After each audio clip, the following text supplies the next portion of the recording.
საზოგადოებრივ სამუშაოებზე დასაქმებულთა ხელშეწყობის სახელმწიფო პროგრამის ბიუჯეტი იზრდება. კერძოდ ცვლილებების თანახმად, მიმდინარე წელს სოციალურად დაუცველი მოსახლეობის დასაქმებისთვის ბიუჯეტიდან დამატებით 1,5 მილიონი ლარი გამოიყოფა. ჯამში წელს სოციალურად დაუცველი მოქალაქეების დასაქმებაზე საზოგადოებრივ სამუშაოებზე ამ მიმართულებით ბიუჯეტი რეკორდული 104,300,000 ლარი იქნება.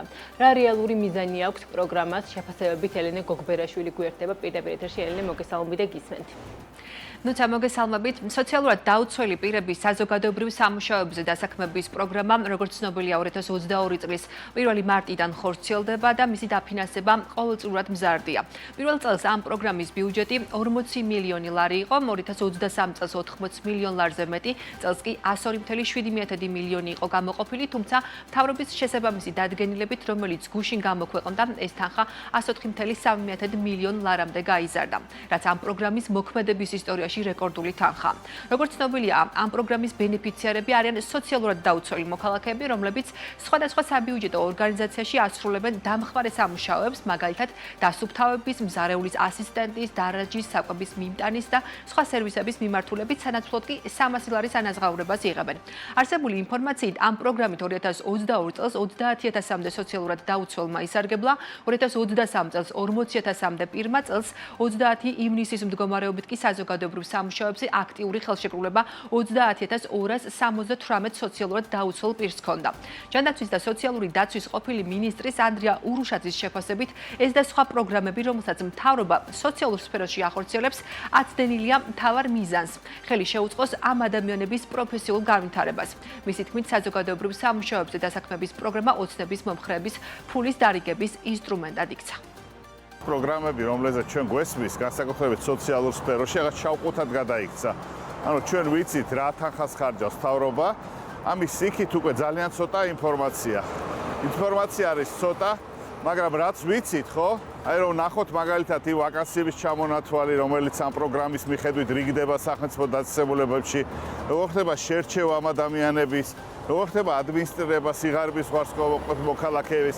აი დავინახავთ, რომ ის აცდენილია მთავარ ამოცანას. აცდენილია მთავარ ამოცანას შეამციროს სიღატაკე, ხელი შეუწყოს მართლა პროფესიულ განვითარებას, სწავლებას და როგორც წესი სამწუხაროდ ეს პროგრამები გადაიქცა აი გარკვეული ხელისუფლების მომხრეებისთვის ფულის დარიგების ინსტრუმენტად. ეს არის სამწუხარო, იმიტომ რომ როგორც კი ეს სამინისტროები და ეს პროგრამები ხდებიან ერთი პარტიის ქვეშ, ერთი პარტიის გავლენის ქვეშ, მაშინვე პარტიული ინტერესები მოდის წინ და რა სოციალური ამოცანები.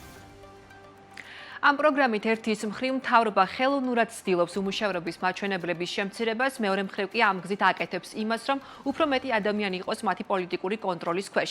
ასე აფასებს ამ პროგრამის რეალურ მიზნებს IDFI-ის ეკონომიკისა და სოციალური პოლიტიკის კვლევითი მიმართულების ხელმძღვანელი. გოგა თუშურაშვილის თქმით, საზოგადოებრივი დასაქმების პროგრამას ჯანსაღ ეკონომიკურ პროცესთან არანაირი კავშირი არ აქვს. ზოგადად საქართველოს ხელისუფლება განსაკუთრებით ბოლო პერიოდში ცდილობს რაც შეიძლება მეტი ადამიანი მიაბას სახელმწიფო დასაქმების პროგრამებს.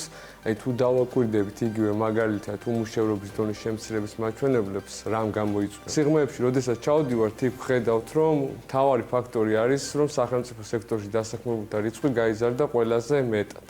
ერთ-ერთი ყველაზე ესეთი გახმაურებული პროგრამა იყო სწორედ ეს სოციალურ დაუცველთა დასაქმების პროგრამა, როდესაც ფაქტობრივად ხელისუფლება ცდილობს გარკვეულ ყველაზე მოწყვლად ჯგუფებზე, ასე ვთქვათ, მოახდინოს გარკვეული პოლიტიკური ზეგავლენა, მიიბას ისინი, ასე ვთქვათ, მათ დაფინანსებაზე, რომ ეს იყოს ერთგვარი ინსტრუმენტი, რომ მათზე კონდეთ გარკვეული პოლიტიკური ზეგავლენა. ეს პროგრამა რომ შევაფასოთ ჩვენ, ხო, ეს არის ფაქტობრივად კვაზი დასაქმების სახელმწიფო პროგრამა, რომელიც დაკავშირებულია იგივე სოციალურ-პოლიტიკურ, გამშვალულია სოციალურ-პოლიტიკური მისწრაფებებით და ის ნაკლებად არის კავშირში, ასე ვთქვათ, ჯანსაღ ეკონომიკურ პროცესთან. როგორც ქართულმა ოცნებამ დაანონსა, საზოგადოებრივ სამუშაოებზე დასაქმების პროგრამა 4 წელზეა გათვლილი, მომავალ წელს კი ასევე გათვალისწინებულია ამ მიმართულებით 103,300 მილიონი ლარის გამოყოფა ბიუჯეტიდან. მადლობა ელენეს. ელენე გოგბერაშვილი იყო, რომელმაც სოციალურად დაუცველების დასაქმების პროგრამასთან დაკავშირებული შედეგები გაგვეცნა.